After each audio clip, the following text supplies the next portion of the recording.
उनको घर बनाने का जरूरत नहीं था, उनको अपना घर के लिए कपड़ा पहनने के लिए, ठंडी के लिए कपड़ा पहनने के लिए, गर्मी के लिए कूलर का जरूरत नहीं था। आदम और हवा का लाइफ में परमेश्वर ने उनको बरसात से बचने के लिए कोई छतरी या अम्ब्रेला नहीं बना के दिया था, कोई घर नहीं बना के दिया था। परमेश्वर ने उनको उस स्थान पर रखा था जो परमेश्वर ने उनके लिए सृजा था। परमेश्वर ने उनको पाप की और उसकी वैभवशाली शक्तियों से दूर रखा था।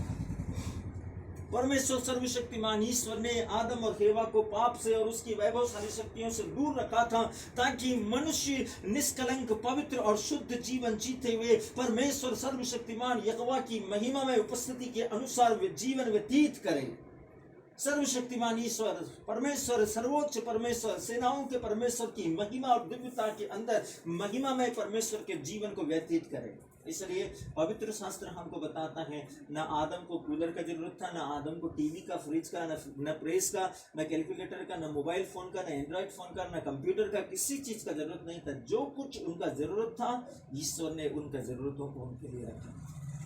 परमेश्वर ने उनसे इतना ही कहा, परमेश्वर ने उनको यही कहा, और जो बात परमेश्वर ने उनको कही, जिसके मानने से, आज्ञा पालन करने से वे सब चीज को, जो कुछ भी उनको जरूरत है, सब हर एक वस्तु को वे फ्री में पा सकते थे, बिना किसी पेमेंट किए, बिना किसी का दाम चुकाए वो उसका लुत्फ उठा सकते थे, उसको पा सकते थे।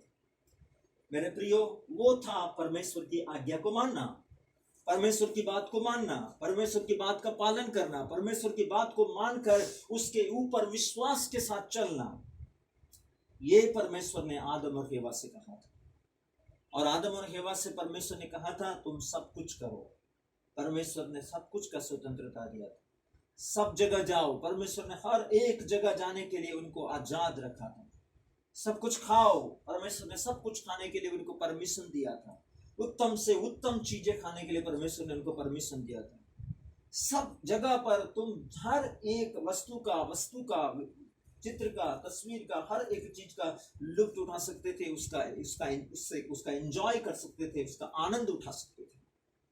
मेरे प्रियो, लेकिन परमेश्वर ने उनसे कहा था कि भले और बुरे के ज्ञान देने वाले वृक्ष का फल मत खाना, भले और बुरे के ज्ञान देने वाले वृक्ष का फल मत खाना। परमेश्वर का ये इच्छा था, परमेश्वर का ये आज्ञा था, परमेश्वर की ये योजना थी, परमेश्वर के मन की ये अभिलाषा थी कि जो कुछ उसने कहा है आदम और हेवा उसको माने, जो कुछ उसने कहा है आदम और हेवा उसको माने।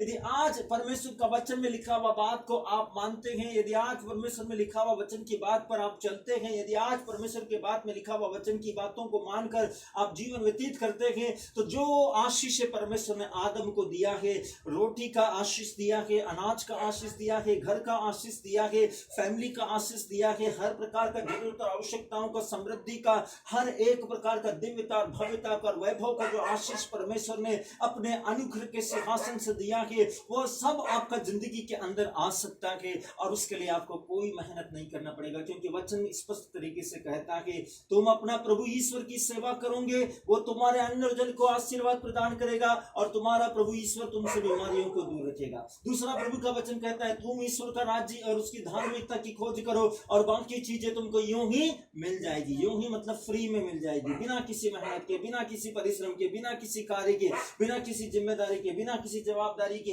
बिना किसी यत्न प्रयत्न करने के आपको यूं ही मिल जाएगी, फ्री में मिल जाएगा। क्योंकि परमेश्वर सर्वशक्तिमान ईश्वर जानता है, वचन कहता है तुम्हारा पिता जानता है कि तुम्हें किन चीजों की जरूरत है, और वो तुम्हारे मांगने से पहले तुम्हें प्रदान करता है। मेरे प्रियो, परमेश्वर का वचन कहता है तुम्हारा पिता जानता है तुम्हें किन चीजों की जरूरत है। यदि तुम्हारा पिता जानता है तो उसकी संतानों को भी इस बात को जानना चाहिए कि उसके पिता की इच्छा क्या है।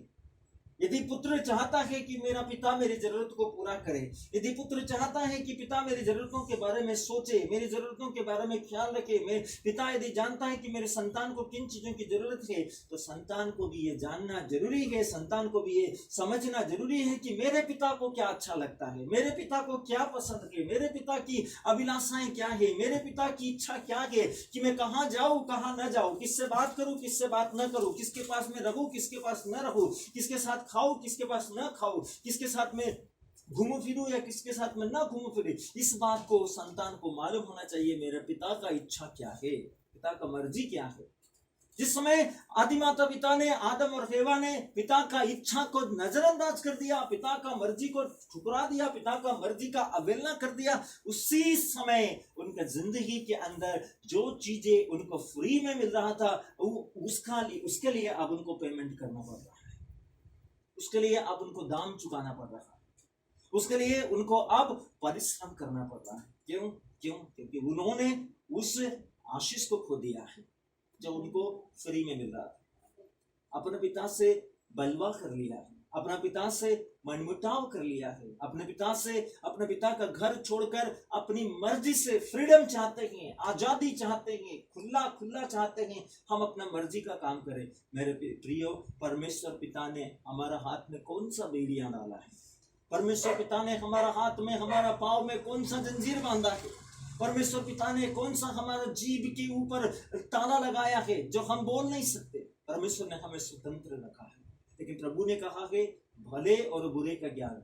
जिस बात से किसी का भला होता है, लेकिन उसी बात से यदि किसी का बुरा होता है, किसी को चोट लगती है, किसी को घृणा मिलती है, किसी को ईर्ष्या मिलती है, आपका किसी का तारीफ करने के कारण यदि कोई खुश होता है, लेकिन किसी का दिल बहुत जलता है या कुरकुराता है, इसका मतलब परमेश्वर ने आपको ऐसा काम करने के लिए, ऐसा सोच रखने के लिए, ऐसा विचार करने के लिए, ऐसा निर्णय करने के लिए, इस प्रकार का बातों के ऊपर टीका टिप्पणी करने के लिए, किसी भी प्रकार से शारीरिक रूप या मानसिक रूप या आत्मिक रूप से विचार मंचन करने के लिए आपको परमेश्वर ने आज्ञा नहीं दिया कि, क्योंकि इससे पाप होता है मेरे प्रियो। और वचन कहता है, रोमियो का नाम संत पौलुस का पत्र के अंदर परमेश्वर का वचन स्पष्ट कहता है कि पाप का वेतन तो मृत्यु है, जो कोई भी पाप करेगा वो मरेगा, मृत्यु उसका जीवन के अंदर आएगा। क्योंकि ईश्वर का वचन में परमेश्वर ने आदि माता पिता से कहा, जिस दिन तुम इस वृक्ष का फल खाओगे उस दिन तुम मर जाओगे, जिस दिन तुम मेरे आज्ञा का उल्लंघन करोगे, अपना मर्जी का जीवन जीना चालू करोगे, अपनी इच्छा शक्ति के अनुसार जीवन जीना चालू करोगे, इसका मतलब तुम किसी और का जो तुम्हें बता रहा है, जो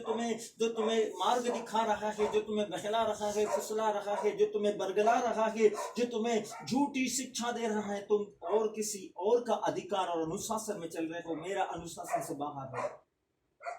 प्रभु का वचन इतना महत्वपूर्ण है मेरे प्रियो। एक वचन का उल्लंघन के कारण आज हम जो अमर थे आज मृत्यु का अधिकार है।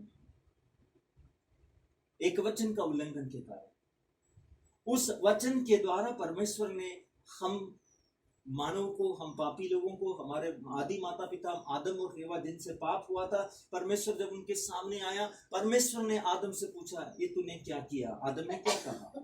आदम ने उस पाप को एक्सेप्ट नहीं किया, उस गलती को स्वीकार नहीं किया। उसने क्या कहा? उसने कहा, जिस स्त्री को तूने मुझे रखने के लिए दिया, जिस स्त्री को तूने मुझे दिया, उसने अपने ऊपर नहीं लिया, उसने परमेश्वर के ऊपर थोपा।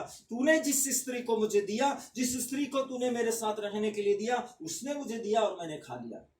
पहला पाप आदम ने वहां दूसरा पाप किया, पहला खाकर किया, दूसरा उस स्त्री को जिसे तूने मुझे दिया परमेश्वर पर दोष लगाया, परमेश्वर पर दोष लगाया। जिसको तूने मुझे दिया उसने मुझे दिया और मैंने खा लिया। जब स्त्री से पूछा, स्त्री ने कहा मैंने नहीं, सांप ने मुझे बहकाया। उसने भी एक्सेप्ट नहीं किया कि हाँ प्रभु, सांप का बहकाने के कारण चाहे कुछ भी हो, लेकिन मैंने खाया है, मैं अपनी गलती को स्वीकार करती। उसने कहा सांप ने मुझे बहकाया।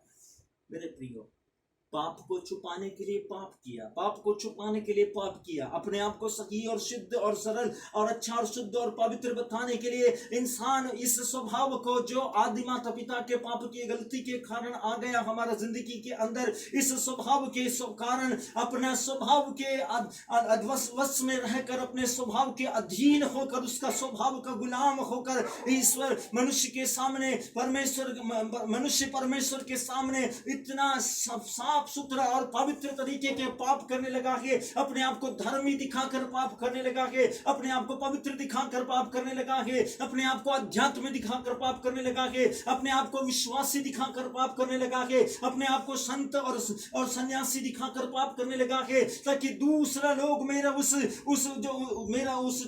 जो रूप है जिसे मैं दिखाता हूं उसके बाहरी रूप को देखे और आंतरिक रीति से लोग मेरा जीवन को नहीं देख पाए। मेरे प्रियो, परमेश्वर का वचन कहता है वो हमारे अंतरतम को जानने वाला ईश्वर है।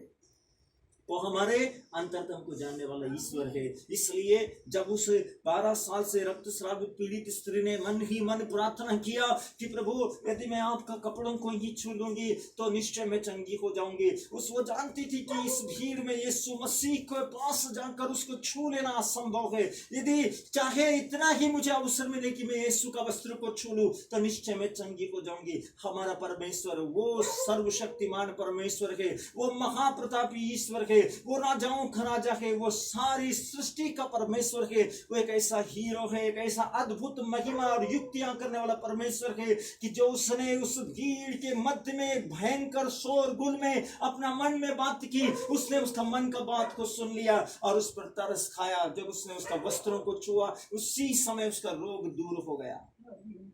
प्रभु सर्वशक्तिमान है मेरे प्रियो। और अब वो वचन जो इतना बारीकी से हमको सुन सकता है, इतना गंभीरता से हम पर ध्यान रखता है, इतनी सरल तरीका से हमारी प्रार्थनाओं का उत्तर देता है, चाहे हम कैसा भी क्यों न हो, वो हमसे बिना किसी कीमत को मांगे, बिना किसी परिश्रम, बिना किसी प्रकार का जिद्दोजहद, किसी प्रकार का युक्ति या किसी प्रकार का कठिन काम करने के पहले ही वो हमारे गुनाहों को माफ करने वाला। उसने नहीं, हमने नहीं उसको चुना, उसने हमको चुना और उसने हमारे लिए अपने प्यार को प्रकट करते हुए अपने आप को क्रूस पर बलिदान कर दिया और उसकी महिमा में पवित्रता और शुद्धता से हमको खरीद लिया और इस पाप से छुटकारा दिया।